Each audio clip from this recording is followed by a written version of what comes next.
Hoy en el tercer capítulo de Entre Focos vamos a entrevistar a una persona muy especial, a una persona que tengo un cariño personal bastante afectivo y que tengo una relación bastante buena con ella. Él es Pablo Tiedra, un chico apasionado de la historia y con ganas de aprender acerca de geopolítica, de historia y de geografía.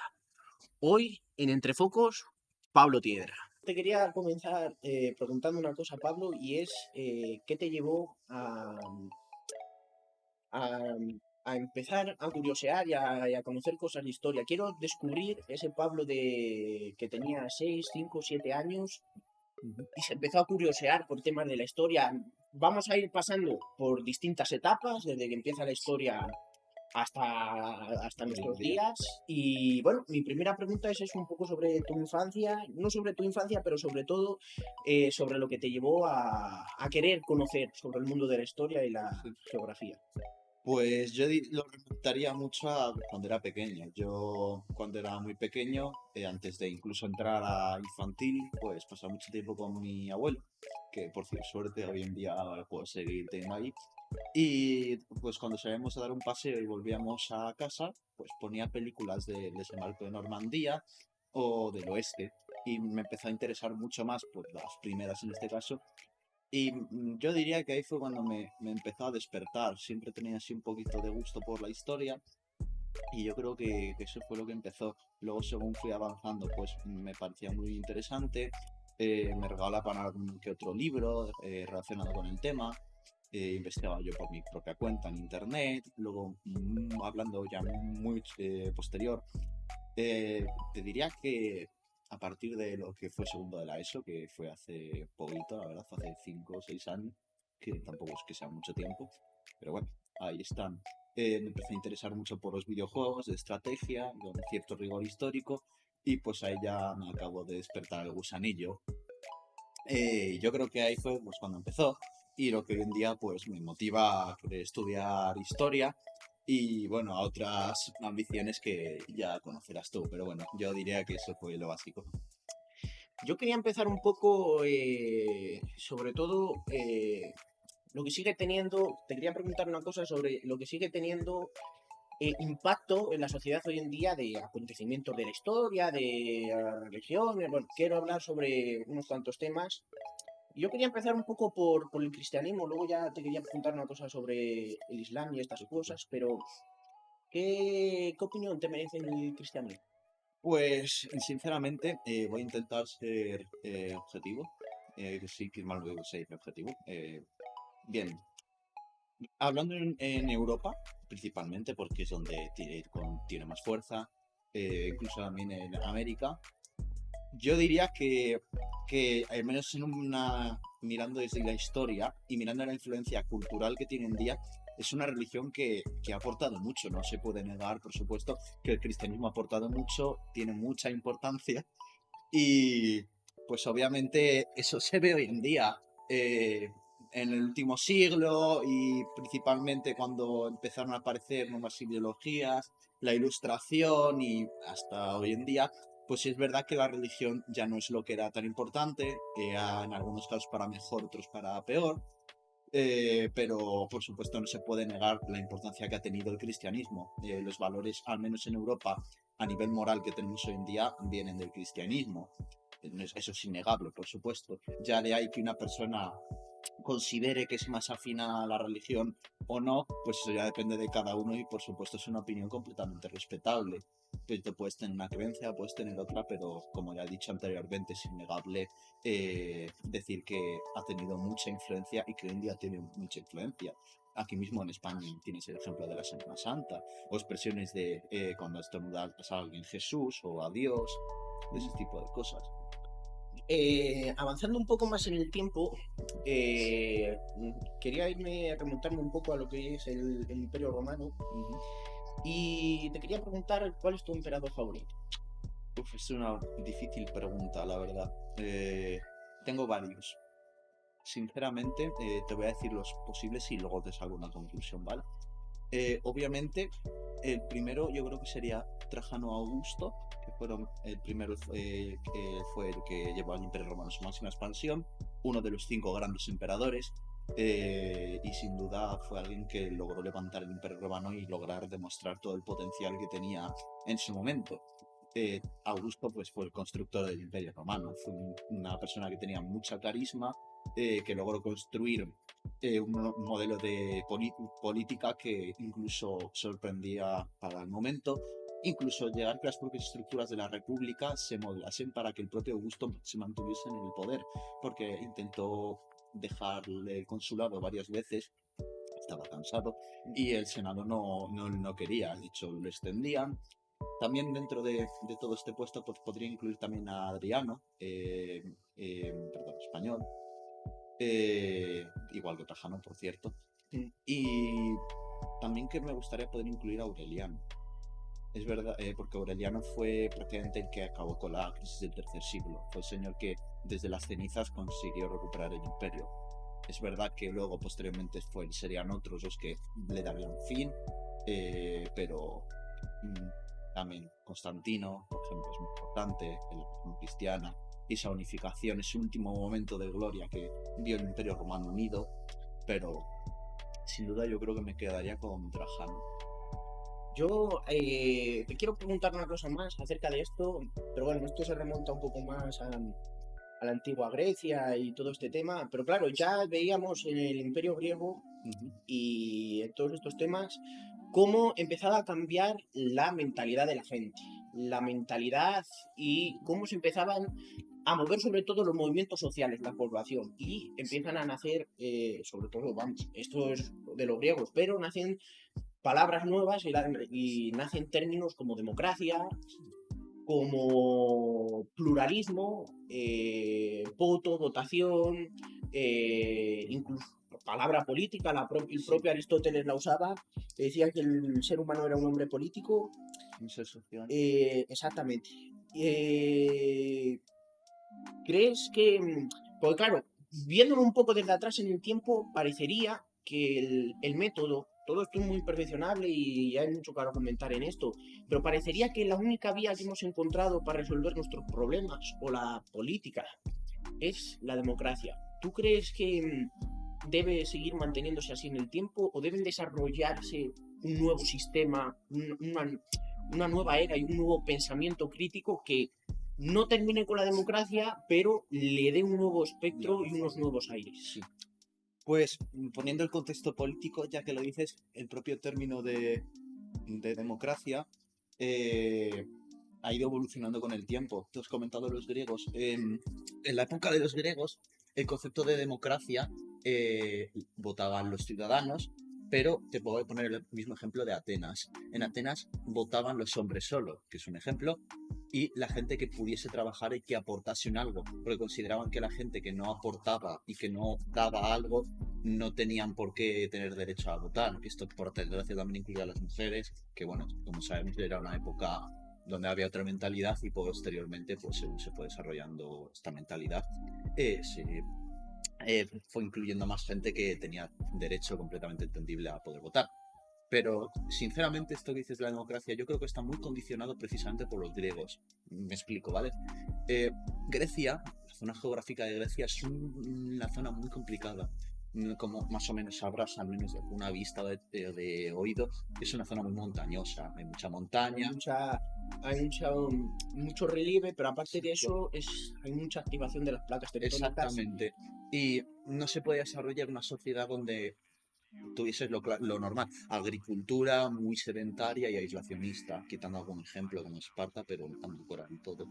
Entonces los griegos se tiraron al comercio, de ahí toda la expansión que tuvieron por el Mediterráneo, y fue una sociedad que desde el minuto uno estuvo en contacto con otras culturas, otras formas de pensar, y eso les llevó a pensar pues que a lo mejor su forma de ver las cosas no era la única y la correcta. Por de ahí se desarrollan términos como tú dices, de pluralismo. También un término que usan los griegos, que no sé si lo conocerás, que se llama aletheia, que consiste en destapar la verdad, que de ahí viene el término del velo, de la novia que se destapa. Pues los griegos siempre buscaban eso, intentar destapar la verdad poquito a poco. La verdad es como una cebolla, tiene capas que no te deja ver la cebolla. La vas quitando y cuando te quedas con la cebolla ya puedes conseguir la verdad. Pero eso, yo creo que nuestro sistema democrático hoy en día está muy condicionado por esos griegos, por esa sociedad, vamos a decir, tolerante o más abierta de mente, mejor dicho, al mundo. Y sobre lo que me has dicho de la evolución, pues sinceramente, esto te puede dar mucha gente que sea más experta en el tema, diferentes opiniones. Yo he encontrado gente más experta que indica que en sociedades un poco más agrarias, un poco más retrasadas, modelos de, no voy a decir dictadura exactamente, pero modelos de autocracias, Sí, esos modelos lo llaman, vamos, este término ahora se empieza a usar mucho autoritarismos. no, híbridas. O híbridas, sí. Híbridas, Por ejemplo, en una aristocracia he oído que, bueno, no es efectiva exactamente, pero meritocracia también, en esos tipos de sociedades donde no dar cierta libertad porque como se está retrasado, pero poner gente competente perdón, en el poder. Sin embargo, no estoy también del todo de acuerdo, si es verdad que tiene cierto punto, pero sinceramente opino que los sistemas que tenemos hoy en día de tener la libertad de expresarte, de poder decir tu opinión, de poder votar, de poder moverte libremente, tener esa libertad de existir en sí y unos derechos básicos, pues es obviamente algo que no se puede eliminar y es, vamos, intocable. Sin embargo, creo que estamos en un momento de crisis de democracia a nivel general, principalmente por las crisis económicas, porque la gente está perdiendo la confianza en este sistema, pues ya que lo bueno que tiene el sistema es que haya múltiples opiniones y elegibles, también puede provocar que haya gente que entra al sistema con la intención de destruirlo jugando al juego. Entonces, por ejemplo, los totalitarismos, que en el fondo buscan destruir la democracia y controlar tanto la vida personal como la pública de todo el mundo. Y sinceramente yo opino que se tendría que hacer cierta renovación. Hay cosas que se pueden permitir, cosas que no, y hay cosas que a lo mejor tienen que ampliarse ciertos derechos. Y lo principal, yo creo que la gente tendría que aprender que un gobierno, da igual la ideología que sea, por supuesto, da completamente igual, no tiene el derecho a jugar a ser Dios con los ciudadanos. Que un gobierno no es que se ha elegido y ya está, el gobierno lo ha elegido el ciudadano.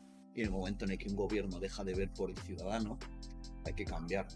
Esto, por supuesto, es a mi parecer, dentro de lo que yo sé. yo preguntándote un poco acerca del Islam, esto es un poco, lo llaman sobre todo dentro de la filosofía.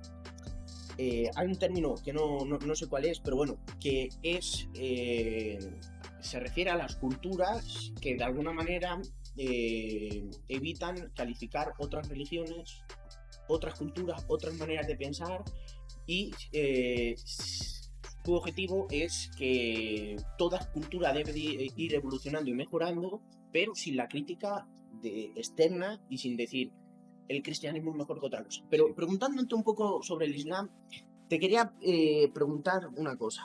Al parecer, y yo una de las cosas que comparto es que hoy en día los países africanos y todo lo que es Arabia Saudita y, y Qatar y todos estos países, pues van de alguna manera esa religión o de alguna manera esa imposición por parte de los gobiernos no les ha dejado desarrollarse. Sí. Les privan de libertades, les privan de opinar, de vivir en libertad, ¿no? Que al final es lo que yo creo que debería ser un fenómeno ya mundial. ¿Este fenómeno es por culpa de la religión o por culpa del sistema político? Pues sinceramente yo creo que es una combinación, pero antes de nada, permíteme, voy a contextualizar una cosa. Has comentado esto del Islam y es verdad, el Islam en su día fue una de las religiones más abiertas, sobre todo a la ciencia, que existió en su día, cuando apareció principalmente. También hay que decir que esto está muy condicionado por la expansión que tuvo el Islam. Tenemos que tener en cuenta que el Islam nace en Arabia y se expande muy rápidamente tras la muerte de Mahoma por todo el norte de África en el siglo VII, sí, siglo VI. Entra en contacto con muchas culturas, muchas formas de arquitectura. La arquitectura musulmana tiene mucha influencia de la cultura bizantina y de la cultura romana y de otras cuantas culturas. Hay que decir que la religión musulmana contaba con una cosa que no sé si habrás oído, que son la gente del libro. Verás, los judíos y los cristianos se les incluía como la gente del libro, que consideraba que tenía la misma trayectoria religiosa. El cristianismo y el islam comparten profetas, Jesucristo en el Corán es un profeta más. No es el hijo de Dios, pero es un profeta. Y lo mismo ocurre con Abraham y otros profetas de la religión judío-cristiana, por lo cual se le tenía más tolerancia. Esto fue cambiando con el tiempo, porque la religión islámica también hay que decir que tiene su parte hostil, porque dentro de la interpretación que se puede dar al Corán está de hay que expandir la religión por la fuerza, sí o sí. O por la fuerza o por forma pacífica, pero sí, no se consigue una por la otra. Y en el Islam también hay que decir que no es igual que en el cristianismo. En el cristianismo tienes las diferentes doctrinas religiosas, la ortodoxia, el protestantismo, el calvinismo, el catolicismo. En el Islam tienen varias corrientes, voy a decirla rápida. Una es la ibadí, la suní y la chiita. Por cierto, la chiita, que se ha habido muchas noticias últimamente, que es la que se sigue en Persia, en la zona de Irán, que curiosamente es una extinción a la muerte de Mahoma. Consideraban que el marido de la hija de Mahoma, que era Fátima, tenía que ser el sucesor. De ahí sale una dinastía muy potente, en su época fue la dinastía Fatimid. Pero bueno, dentro de la religión suní, que es, por decir así, la mayoritaria dentro del mundo musulmán, hay una serie de escuelas, como de escuelas de pensamiento. Algunas son más tolerantes que otras. El problema de hoy en día es que esas escuelas,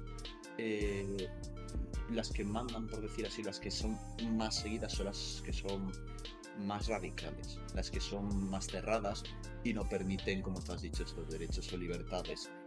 También hay que decir que hay un problema esencial en la religión musulmana, los países musulmanes, mejor dicho, que es la separación de Iglesia y Estado.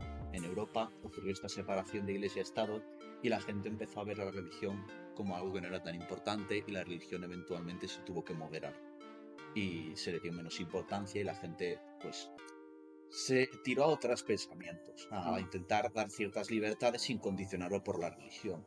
Aquí, como ya te he dicho, si juntas una religión con una escuela radical, pues puedes darte cuenta de que no va a salir bien. Y más si esa religión controla en cierta manera el Estado y las leyes. Así que más que decirte que es culpa de la propia religión suní, yo diría que es más de las escuelas que controlan la religión suní y del control que tiene sobre el Estado. Principalmente de la gente que dirige el cotarro, voy a decir esta palabra, dentro de estas instituciones. Probablemente la solución sería darle menos importancia o adoptar escuelas más tolerantes. Tienes el ejemplo de Emiratos Árabes Unidos. Si mal no me equivoco, no hace mucho a las mujeres salió una ley en la que ya no debían de llevar sí o sí el velo, sí, no, el velo, no recuerdo exactamente cómo se llama, se me ha ido, pero no tienen que llevarlo, y es un país donde se están dando más libertades. Hay que decir que es una zona un poco difícil, es complicada de explicar, sobre todo si se ve con una perspectiva así, pero como ya te he dicho, en el pasado fue una de las religiones más tolerantes. Tienes el caso de Averroes, que fue un filósofo musulmán muy importante. Sí, Aristóteles era muy tolerante. Fíjate a qué niveles llegó que en el cristianismo se llegó a adoptar como los averroístas, que hubo un conflicto entre Tomás de Aquino y esta gente en París y los aristotélicos, pero bueno, lo que he dicho, es un poco más de la gente que lo dirige, el cómo está establecida, más que por culpa de la propia religión. Porque al fin de todo la religión es un pensamiento. El problema viene cuando el pensamiento quiere controlar a la gente. La gente tiene que controlar el pensamiento y saber cuándo uno puede pensar esto y cuándo uno no tiene por qué. Vamos a ir avanzando un poco en la historia, y si ya avanzamos un poco más adelante, ya luego después de los celtas, de los íberos, de los celtíberos, y ya empezamos a llegar los visigodos, y vienen los musulmanes a la península ibérica, y luego hay, ¿no?, lo que se llama la Reconquista. Yo me voy a remontar al 92. 92, 1400. 1492. Y esa época de 250 años Y es un poco porque estas cosas no son tan rápidas, es decir, no llega a España y ya está, ¡pum! América conquistada, ¿no? Esto va poco a poco, Pizarro, pim, pam. Sí es verdad que lo hicieron bastante Sí. rápido dentro de las conquistas, tú fíjate, se pero tiraron para la reconquista, no sé cuánto fueron, me parece 800 años. 800 años. Entonces, bueno, fue una conquista muy rápida. Hay gente que dice que esto que fue a hacer España, porque España estuvo ahí, conquistó, eso es algo que no discute ningún historiador, pero fue colonialismo, es decir, fue ir a, de alguna manera, a explotar esos territorios, a, a sacarles un provecho desde un punto de vista bueno para España, pero de un punto de vista para sus pueblos malo, claro, porque llegan los españoles bajo este punto de vista, no estoy diciendo, no estoy juzgando, no estoy diciendo ni que fuera eso ni que lo otro. Llegan los españoles, de alguna manera se cargan las culturas que hay allí, imponen a la fuerza la que tienen allí. ¿Fue colonialismo o fue de alguna manera sí, una conquista, pero hubo características que fue no tan dramatizado ni tan a lo brusco como eso? Hay estos dos espectros desde este punto de vista. Ya luego vamos a avanzar más adelante y vamos a avanzar en la historia. Pero, ¿qué opinión te merece la conquista española? Yo creo que fue un poco mezcla de los dos. Voy a explicarme antes de nada. Como tú has comentado, la conquista fue muy rápida. En México, por ejemplo, ocurrió porque el imperio que estaba vigente, que eran los aztecas, que tenía una cultura que hay que decir que era un poquito sanguinaria. No es por juzgar ni nada de eso, son evidencias puras, que hacían muchos sacrificios humanos, incluido a niños, pero bueno, eso ya temas de cultura. Sí. Esta conquista se hizo muy rápido porque un montón de pueblos mexicas, mejor dicho, se aliaron con los españoles para derrocar a los aztecas. Y una vez que esto se llevó a cabo, se subyugaron a España. En el Imperio Inca había una guerra civil y tuvieron una época en la que se morían de hambre los pobrecitos, y cuando llegó Pizarro pues lo alabaron como un dios porque iba a caballo, no habían visto ellos nunca un caballo, y pues la gente estaba un poco harta de la guerra, se fueron con los españoles porque ya estaban hasta las narices. Todo el tema de que es verdad, por supuesto que estas culturas pues perdieron en su momento fuerza, algunas desaparecieron, otras no, pero como en cualquier conquista también hay que decirlo. Hay que recalcar una cosa: la mayoría de muertes que ocurrieron en América no fueron por directamente que yo te meto un espadazo, te meto un disparo. Fue algo similar a lo que, por ejemplo, ocurrió en Europa en el siglo XIII. Sí, pactos y sí, pim, pam, pactamos. Más que pactos, la gran mayoría de muertes fueron por enfermedades. Bueno, los europeos llegamos a Europa con enfermedades a las que éramos inmunes ya por nuestro sistema inmunológico. De hecho, bueno, hoy en día no, porque ya la globalización y de alguna, no la globalización, pero el mundo está más globalizado. Sí. Entonces, bueno, en África tienes ejemplos. Exactamente, pero tú ya si vas allí, pues bueno, hay vacunas, y ya en América, sobre todo lo que es Estados Unidos, porque fueron muchos europeos allí y ya hubo pues una inmunidad, por decirlo, ¿no? Intercontinental. Sí. Pero bueno, ya hoy en día si vas allí no hay esas enfermedades, pero sí es verdad que cuando llegan allí los españoles, pues claro, hay unos bichos, hay unos microorganismos, unos protozoos y unas bacterias que como ya sabrás, el organismo más exitoso del universo, me atrevería a decir, son los organismos unicelulares, los virus. Esto básicamente mató un montón de indígenas. Es verdad, sin embargo, que en España, en la que se conquistó todo ello, se hicieron una serie de leyes que protegían a estos indígenas y protegían su cultura en cierta manera. Su religión no, esto es verdad, pero hay que decir que esto era en la época, o sea, no fue un caso único en España. La religión en esta época se imponía en todos los lados. No existía ese concepto de libertad religiosa que había. En el mundo musulmán llegó a existir temporalmente, en el mundo cristiano también, con los judíos. En el caso de los judíos fue el propio pueblo el que lo intentó terminar de acabar por envidia al éxito económico, y en el caso de los musulmanes, como he comentado, fueron estas escuelas radicales o pensamientos más radicales. Bueno, sí, termina, que no sí, sé qué ibas a decir. En América tienes ejemplos como las leyes de Burgos, que se protegían. Es verdad que en América no podías controlarlo, y es cierto que a veces había abusos, pero también hay testimonios de que cuando se confirmaba y se ajusticiaba a gente que había incumplido estas leyes, incluso llegaba a haber ejecuciones. Sin embargo, también podemos decir que a la hora de la explotación de los recursos, sí que hubo un cierto modelo colonial, sí que hubo cierta emigración a las colonias, pero como en toda Europa. Pero no es ni de lejos comparable con, por ejemplo, de los modelos de los ingleses. Los ingleses, cuando llegaban a una zona, mataban a todo el mundo y luego lo repoblaban. En América no, en América hubo un mestizaje. Hoy en día en América el porcentaje de población indígena es más alto que en su día en 1500.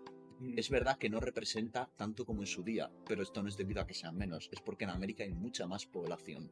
Entonces, obviamente, tú sin un pueblo de 20 personas llegan 60 catalanes y al cabo de un año hay 65 catalanes y 23 personas originales de allí, pues va a haber más personas originales, pero van a ser menos porcentaje, porque hay más flujo de gente.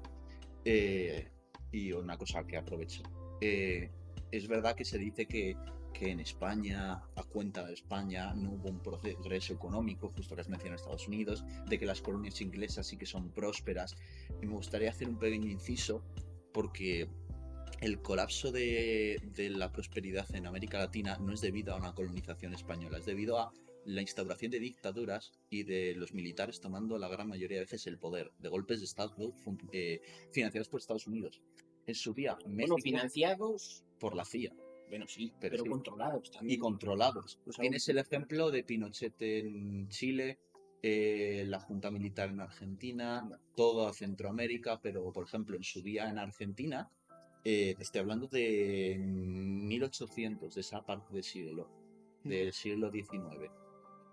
Argentina fue uno de los países más ricos económicamente de América y del mundo. eso no te lo niego. México también en último momento, hasta que Estados Unidos llamó a la puerta. Y toda esa zona de allí era bastante próspera económicamente. El problema es que hubo mucha dictadura, mucho golpe de Estado, pues como hubo aquí en España. En esa época ocurrió lo mismo aquí en España. Los partidos políticos estaban controlados por los militares. Allí en América ocurrió lo mismo, solo que en España hubo una reacción diferente con el paso del tiempo y en América no se ha acabado de dar esa reacción. Y muchos problemas económicos vienen de ello. ¿Qué es lo que pasa? Que vivimos en una época donde es más fácil apuntar con la mano al del lado que reconocer tus propios problemas y asumirlos. Entonces, hay gente que quiere mantenerse en el poder, incluso aquí en España tienes los ejemplos de ello, tristemente, y señalan a hechos del pasado en vez de culpar a hechos o actuales o no muy pasados. Eso te quería preguntar yo, pero no tanto eso, porque bueno, al final se dicen esas cosas o el presidente de México pudo decir esas cosas, hablo, pero yo te quería preguntar un poco que más que pedir perdón sobre lo que Sí. se produjo en el pasado, hay una necesidad por parte de España y yo creo que eso hay que empezar a normalizarlo, de aliarse con los países latinoamericanos. No aliarse, pero de alguna manera, joder, si tú puedes vender ciertos productos a Uruguay o a Argentina, pues ¿por qué se los vas a vender a Estados Unidos? Pero bueno, un proyecto para eso. Ahora que lo sé, por eso, lo sé. Aprovecho que justo. Pero estos políticos lo que reclaman que es que lo dicen tanto los de izquierdas como los de derecha, es decir, es un fenómeno que sí, a lo mejor la gente de allí pues que está un poco generalizado. Sí. Exactamente. Y para ir avanzando rápido, yo lo que te quería preguntar es, según estos políticos, lo que dicen es que tiene que producirse un proceso en el que España pida perdón, pero que se termine por aliar con ellos y eso. Porque claro, al final España con quien está aliada es con la Unión Europea. Pero sí, ¿qué debería hacer con España? nuestros hermanos de... Exactamente, en ese aspecto. Entonces, ¿qué es lo que opino de eso, no? Yo opino que España no debería de pedir perdón por la conquista. Sinceramente, si tiene que pedir perdón por algo, España tendría que ser por la gestión que se hizo posterior. Porque, por ejemplo, tienes el reinado de Carlos IV, si no me equivoco, creo que era. Sí, Carlos IV, y de Fernando VII. No hubo ningún avance social en América y cada vez que se intentaba hacer algún avance para igualarlos del todo, porque hay que decir que bajo la Constitución y bajo lo que estaba escrito, no una Constitución exactamente porque no había, pero bajo el papel era lo mismo, pero luego la práctica no era tan igual. Si tiene que pedir algo España, creo que tendría que ser por la mala gestión que se hizo en su día y por no saber demostrar que teníamos que estar juntos. Hay muchos escritores hoy en día que están empezando a escribir el cómo la independencia de las Américas acabó afectando de forma negativa a América. El ejemplo de Simón Bolívar, que es una figura muy importante en Colombia, tampoco es tan positiva, tiene su lado bueno y su lado malo. Sí, que, Y hoy se está empezando a ver en tampoco es muy bueno. ¿sabes? Había una cosa, y ya para avanzando, porque yo te quería preguntar una cosa. Sí, sí. Si quieres te lo acabo de responder ya el No, sí, pero yo te iba a decir una cosa, porque sí, esto se lo escuché a una persona y es bastante buena, pero vamos, Sí, te quería aclarar una cosa sobre América, porque ya luego más adelante te voy a preguntar más en la actualidad, ¿no? Sí, Los sí. dirigentes y lo que está pasando en ese continente. Hubo una cosa que dijo Mujica, que sí es verdad que también me llamó bastante la razón, y porque es verdad, no todo es blanco o es negro. La Unión Soviética, yo creo que había bastantes cosas que hacer y Sí. yo creo que fueron tiempos que no se mereció la gente de allí y en Europa igual, pero terminó con el nazismo. Es decir, las cosas no es o blanco o negro. Es todo un proceso de fuerzas, de tensiones, entre Incluso- potencias y eso. Incluso Es la claro, con el nazismo tiene también su lado. porque ¿qué pasó? La Unión Soviética acaba con el nazismo y los países europeos se ven obligados a adquirir y a aplicar ciertas políticas que van en el sentido de la democracia, que van en el sentido de ciertos movimientos, que no es lo que dice el comunismo, porque el comunismo ya sabemos lo que es, pero se vio obligado a dar la vuelta a la tortilla y terminar con las dictaduras, ¿ya? Es decir, terminó el De nazismo hecho, y tenemos que hacer algo distinto. hay que hacer no fue exactamente cuando ocurrió eso el nazismo. En Europa lo que ocurrió es que los países que ya tenían una democracia, o donde los aliados consiguieron tomar cierta manera el control, tomó fuerza la democracia. En los países que ocupó la Unión Soviética, que intentaron hacer una democracia, fueron aplastados con golpes de estado militar llevados a cabo por la Unión Soviética. Sí, no, yo lo que me refería era en la necesidad de remodelar. Sí. Hubo una necesidad, por supuesto, de remodelar más que la democracia, el cómo aplicarla Eso es. y el cómo hacer que la gente viese que eso era algo que era necesario y efectivo. Por ejemplo, los crímenes que cometió en su día la Alemania nazi, incluso la propia Unión Soviética. Es que los puedes equiparar porque son barbaridades, Mao tanto Zedong en uno también. como otro, en ambos totalitarismos. El problema de que cuando se mató el nazismo es que por suerte se mató un totalitarismo. El problema es que salió otro reforzado. Lo bueno es que eventualmente ese otro totalitarismo acabó destruido también por su propio peso económico y social, porque la gente de esos países, las nuevas generaciones que empezaron a nacer, empezaron a pedir cosas y al final, ¿qué es lo que ocurrió? Hubo revoluciones sociales. Claro.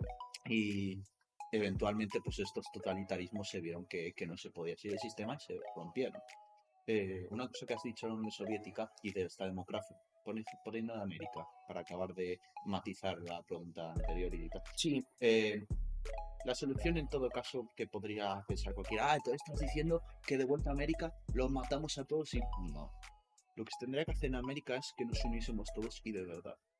Un Ahí- sistema, en cierto modo, a lo mejor una conquista otra vez no sería lo más adecuado, porque la guerra normalmente no es el método más acertado para llevar las cosas a cabo, pero una federación unida, unirnos otra vez, porque es que es necesario. sí, se llamará, yo no sé si se llamará manzana o pera, pero Sí, es exactamente. una cosa que eso. El problema es que Se llamará de eso. El problema es que yo lo que veo es que allí, tanto de izquierda a derecha, me da igual, pero está habiendo una necesidad de hacer una política distinta. Es decir, no podemos ir a un país y pegarle a palos al régimen que tenga allí, a la constitución que tenga ahí, e instaurar ahí lo que nos parezca. Es decir, se está demostrando un modo de, a lo mejor, levantar ese continente, depurarlo y hacerlo más democrático, que no se base en que venga a Estados Unidos y le pegue palos a Cuba ni a Venezuela, que sea que, es decir, es un proceso en el que esos países, incluido España, se respetan entre ellos y se van escuchando, por alguna manera de decirlo, y de alguna manera van creando un consenso que es el de ir avanzando. Cuando, por ejemplo, van a ser las elecciones dentro de poco, y no me quiero meter en este tema, pero van a ser las elecciones dentro de poco en Venezuela, creo que en el 2024. según dicen las encuestas, luego a lo mejor puede que me equivoque, pero según lo que se tiene pensado que según están las encuestas ahora mismo, es que ya lo que conocemos como Maduro y chavismo, que va a ser muy difícil que los acabe, porque yo lo entiendo que es muy Sí, difícil, va a terminar por desaparecer. Entonces, ¿qué es lo que dicen, por ejemplo, el presidente de Brasil, el Luis Ignacio Lula da Silva, y lo que dice el de México? No podemos, tenemos que dejarle oxígeno a Venezuela, tenemos que dejar que ese país resuelva sus problemas, porque son sus dirigentes, o sea, es su población eligiendo a sus dirigentes. Entonces, yo lo que te quería decir es que al final, bajo las siglas que sean, yo no lo sé qué siglas, habrá una federación posiblemente, sí. pero es creando consenso y que las cosas no es a imposición, es Hay, a través de la hay filosofía. un ligero problema en ello. Ahora que dices el ejemplo de Venezuela, el ejemplo el problema de Venezuela es que es un sistema, un gobierno Sí, es autoritario. completamente anti-español, no autoritario, completamente anti-español. Con lo cual, en ese consenso, te digo ya de Federación Ibérica, ahora me centro en lo que quiero llegar, pero una federación unida de hispanos no se podría porque Venezuela estaría todo el rato intentando quitarlo.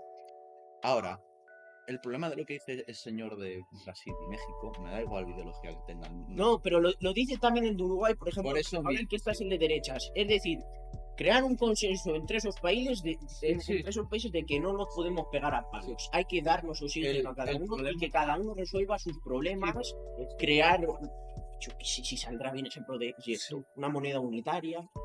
Es decir, ir estableciendo bloques, pues como hizo en su día la Unión Europea y hizo Europa. Pues yo por lo que hago es por algo un poco más, no como la Unión Europea, pero algo igual que la Unión Europea, pero más centralizado, algo que sea un país unido. Pero lo que te he comentado, el problema es que no se puede lograr si las opiniones que hay mixtas, ningún bando quiere ceder. En el caso de Venezuela es un país autoritario. Sí, Estoy sí, de sí. acuerdo, sin embargo, en que la opción no es una intervención militar directa. Pero creo que lo que es necesario es ayudar a la población a que si esas elecciones están amañadas y no está representando realmente lo que la población quiere, ayudar a esa población a que haga una revolución social y de verdad luchen por demostrar que lo que yo pienso, lo que yo creo y quien yo creo que debería de estar gobernando en mi país tiene que ser lo que yo he votado y lo que se ha elegido en común. Exactamente, mira, y ya por terminar este tema, pues me quiero ir un poco a temas más de actualidad. ¿Qué está pasando en Perú? Una cosa muy sencilla. Independientemente que a uno le gustará menos, a otro le gustará más, del presidente que haya estado hasta ahora, que ha sido Pedro Castillo, está habiendo unas protestas en Lima, porque yo cada día que lo veo en las noticias más me entristece, que están diciendo una cosa, desde la izquierda hasta la derecha, que es que se celebren elecciones, unas elecciones limpias. Es decir, que sea el pueblo el que dirija a sus dirigentes. Y luego ya, pues, como cada sociedad va evolucionando como sea. Pero es que si no hay un mecanismo democrático, está demostrado que el país no evoluciona. Puede que evolucione económicamente, Pero no socialmente. pero no socialmente. Es lo que quería decir. Entonces, bueno, un poco lo que te quería preguntar también, Pablo, sobre el tema de ahora, Para es que, la actualidad ya. sí, para hablar un poco de actualidad y ya saltando, porque bueno, el tema de la Primera y de la Segunda Guerra Sí, Mundial, por supuesto, no pasa nada. hay que decirlo. Es decir, yo... Hay que mencionarlo, pero sí, Hay que para mencionarlo. dar una mirada actual, sí, Exactamente. procede a Un preguntarse. poco el proceso que dicen los historiadores es que había unas potencias que eran las europeas. Es decir, Europa era un epicentro cultural, Europa era un epicentro económico, Europa era un epicentro social. Sí, Y Europa ahora mismo tiene, como decía Mujica, el deseo de haber sido y ya no ser, de haber sido un epicentro cultural y que se les escapa de las manos, ¿no? Porque ahora mismo Europa sí, es Europa, se vive bien, hay democracia, etc. Pero el punto de vista está entre Estados Unidos y el bloque asiático. Entonces, bajo estos sucesos yo te quería preguntar una cosa sobre el tema y hablando un poco sobre la guerra de Ucrania.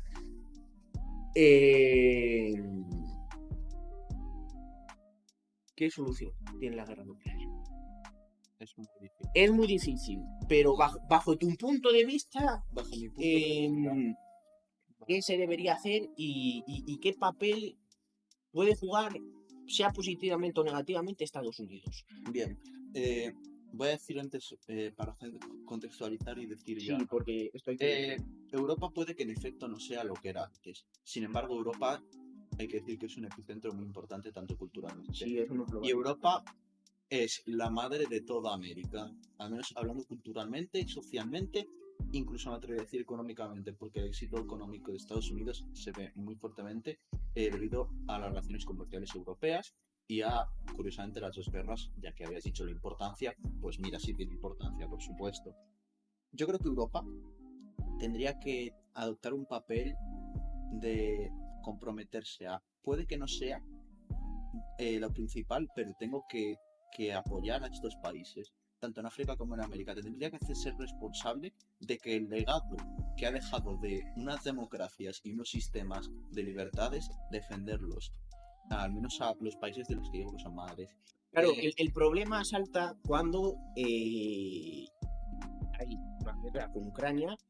Exactamente. Pero por otro lado, lo que hace Europa es venderse a Estados Unidos, y Estados Unidos lo que está haciendo es decir que van a por China. Sí. Para ir a por China tienen que debilitar primero a Rusia. Pero claro, es que, no sé si me entiendes, el dilema no está en que Europa haga el papel que tiene que hacer, que yo creo que a estas alturas ya es muy difícil que lo haga, sobre todo por los dirigentes que hay, pero bueno, yo en ese tema no me voy a meter. El problema está en que si Europa está vendida a Estados Unidos y Estados Unidos dice que es que hay que acabar con la amenaza china, Nos vamos a llevar arrastrados a esto. exactamente. Es decir, ¿qué podemos esperar de ese conflicto? Porque Por supuesto. la guerra de Ucrania no es nada más que una cosa. Es, de alguna manera, la OTAN y Estados Unidos vulnera, y para ir rápido, vulnera unos acuerdos o unos consensos, porque no todo tiene por qué estar escrito en papel, pero se carga unos consensos que era que la OTAN no llegara a X frontera. Sí, sí. Y lo ha hecho, sí, pero ya para ir rápido. Sí. Lo ha hecho, y claro, lo único que dice Moscú es no me pongas un misil a la frontera de mi capital y de toda esa zona que es donde se concentra la mayor parte de la población rusa. En el momento que se cargan esos consensos conforme pasan a las décadas, ya Rusia se calienta y llevaba teniendo 2 meses los tanques en la frontera diciendo ten cuidado que esto hay que cumplirlo, que esto no sé qué, que esto para aquí, que esto para allá, y se declara una guerra. Sí. Pero es que la intención de Estados Unidos sigue siendo la misma. Una guerra contra China, una guerra contra ese bloque. ¿Qué podemos esperar de eso? Tenemos que recalcar una cosa. Lo que dice Estados Unidos de que hay que reforzar la OTAN debido a la alianza china y de Rusia, esa alianza no se va a mantener con el tiempo. Y lo puedo justificar con que ya ocurrió una vez. En China y Rusia tuvieron en su día, aunque eran dos sistemas comunistas, en su día tuvo una fragmentación porque no tenían el pensamiento ideológico igual, porque en China seguían una doctrina diferente que en Rusia y se hubo una ruptura de relaciones, Rusia con su bloque, China con su otro bloque. En Europa, la solución sinceramente sería, a mi parecer, dejar de depender tanto, al menos militarmente y políticamente, de Estados Unidos. Ahora con el rearmamento a lo mejor se puede dar porque Alemania obviamente es un país muy importante, Francia lo es sin duda. Y estos países de Europa creo que tendrían que formar su propio bloque para reforzarlo, porque Europa por sí sola tiene mucho que decir. En cuanto a la resolución del conflicto de Ucrania, ahí mira, ahí los culpables son muchos. Ucrania... Sí, yo quiero decir una cosa, yo no estoy diciendo que ningún bando sea el bueno. Por supuesto. Además de que personalmente no me lo parece que ningún bando sea el bueno, yo lo que digo es... En las guerras no hay ni buenos ni malos, hay dos opiniones. Hay dos contradicciones, exactamente. Pues sobre todo en esta guerra, porque lo estamos viendo. Sí. Pero mi pregunta es, ¿qué solución puede tener? Sí, aparte de porque ya iba bastante avanzado lo de que Europa tiene que crear un bloque de países. Sí. Que de alguna manera posible. A eso quería llegar justo con esto. Verás, a ver, tiene justo relación con lo del bloque que te he comentado. El contexto que se puede dar a esta guerra puede venir de muy lejos, de tomar por culo, con perdón la expresión, incluso de ahora, porque unos han hecho muy mal, otros han hecho muy mal. La solución, Rusia no se va a parar ahora mismo. Esto lo tenemos que tener obvio. Rusia no va a parar, Rusia va a darlo todo porque ya ha llegado a una fase que no va a pararlo todo. Y Ucrania eventualmente va a haber un momento en el que no va a poder más. No lo digo por desacreditar a Ucrania, pero es que está muy rodeada Ucrania. Puede aguantar mucho y puede dar mucha guerra, pero no va a acabar ganando. Rusia a lo mejor no gana todo, pero tampoco va a perder. Eso es una realidad. Rusia ha llegado a un punto en el que ahora mismo no va a perder. A lo mejor no gana tanto como quiere y le puede llegar a ser una victoria pírrica, pero no va a perder. La solución, a mi parecer, sería que hay que establecer una frontera a lo largo del río Dnieper. No sé si lo sabrás, que está Crimea y aquí una especie de río, ¿no? Ajá. Incluido Bielorrusia, cruzando y que llega hasta el Báltico. Del Báltico y cruzando el Dnieper, incluyendo Estonia, Lituania y Letonia, todo lo que esté a la izquierda, incluidos esos 3 países bálticos, se mantiene ese bloque europeo. Lo que esté a la derecha se mantiene bajo esfera rusa. Claro, el problema no es tanto como dibujes las fronteras, que eso es un problema. Porque ya lo por podemos ver en los países de África, que ¡pum! Por supuesto. A ver, una regla y todo. ya. ¿No? A ver, esta frontera que te estoy No, proponiendo. pero yo lo que te quería decir es que el tema no es tanto las fronteras, el tema es qué vía elegimos. Es decir, ¿elegimos la vía de hincharles armas o elegimos la vía de la diplomacia? Yo creo que la única opción es la vía diplomática. El problema es que ninguna Ucrania en ese no cedería y Rusia tampoco cedería. El problema en este caso son de los dos dirigentes, pero la solución sería, a mi parecer, pactar esa frontera y ya no es que sea línea y tal. La frontera que te estoy proponiendo son zonas donde las etnias rusas son, incluso en algunos lados, hasta mayoría, incluido Bielorrusia, tiene una relación muy cercana con Rusia, y la zona que te estoy proponiendo que se quedaría fuera es una zona que étnicamente es polaca. Por eso, eso se puede ver en la Segunda Guerra Mundial, porque justamente esas zonas de ahí eran etnias polacas, se lo dieron a Polonia. Pero yo propongo esa frontera no por hacer líneas, porque lo primero es un río, con lo cual es una frontera mucho más natural, e incluso ya entrando en plano defensivo, vamos a en plano militar, en caso de que se intentase uno invadir al otro es muy fácilmente defendible porque es un río, tiene más dificultad logística y porque justamente separa culturas. Es verdad que en la zona que propongo hay ucranianos, pero no hay tantos como en el otro lado. Por supuesto, el problema aquí sería en que dentro de esos pactos tendría que haber una condición de Rusia de que a esa gente de Ucrania no se le hiciese absolutamente ningún tipo de daño y se le permitiese vivir. Claro, aquí es donde vendría el problema, y es que el régimen que hay en Rusia, pues sabemos que a lo mejor no es tan democrático como podría ser. Y una de las bases de este conflicto, no sé si lo conoces, es que en Ucrania, en las zonas del Donbass, se prohibió hablar ruso. No sé exactamente si se imponían penas de cárcel o algo de tal, pero se prohibió hablar ruso. Entonces Rusia, a lo mejor, como tiene este régimen, vamos a decir, ultranacionalista, diría que venganza. Sí, que Por desgracia, iría a una venganza. el panorama está bastante complicado pero, y... claro, esa sería mi solución, obviamente. Sería muy difícil por el tema de política, porque para ello estaría falta tener animales políticos y diplomáticos muy bien puestos y gente que estuviese muy bien preparada para esto. Pero yo, a mi parecer, es la solución. A corto plazo no hay solución. Hay que hacer algún pacto o algo, porque si no se pacta, esta guerra va a acabar llevando a que Ucrania se vaya a la mierda. Ya Ucrania cuando acabe la guerra, va a tener que pagar una millonada a Estados Unidos, mucho más que la que sigue hoy en día pagando Inglaterra a Estados Unidos por el Lend-Lease Act, que fue lo de que le daban armas en la Segunda Guerra Mundial. No solo eso, las pérdidas humanas y las pérdidas de todo el mundo en esa zona. La gente allí va a pasarlo muy mal en las próximas décadas. Así que, tanto que mucha gente veo en redes sociales, en televisión, compartiendo solidaridad, pero poca acción veo realmente. O sea, poco más de que hay que hacer un corredor humanitario, muy bien. Sí, pero En vez de decir a Rusia que para la invasión y solo hablar, plantea a Rusia, hay que hacer un corredor humanitario o vamos a intervenir de forma más directa de lo que estamos haciendo. Porque la gente, creo al menos que dentro de lo que invasión, los rusos no son imbéciles. Alguien puede ser más agresivo que otro, pero sinceramente creo que nadie es imbécil en ese conflicto. Todo el mundo sabe a lo que está.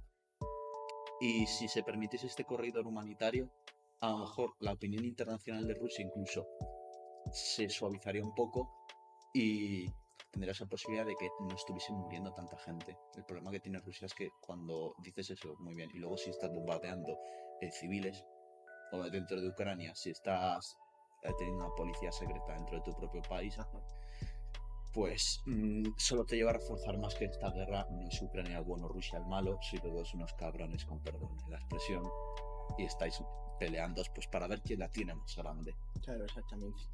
Bueno, pues nada, aquí queremos terminar esta parte. y le quería agradecer a Pablo este tiempo que, ay, perdón, No te preocupes. que nos ha dado y pues nada, vamos a seguir trabajando juntos y Bueno, un placer. un placer. Así que nada.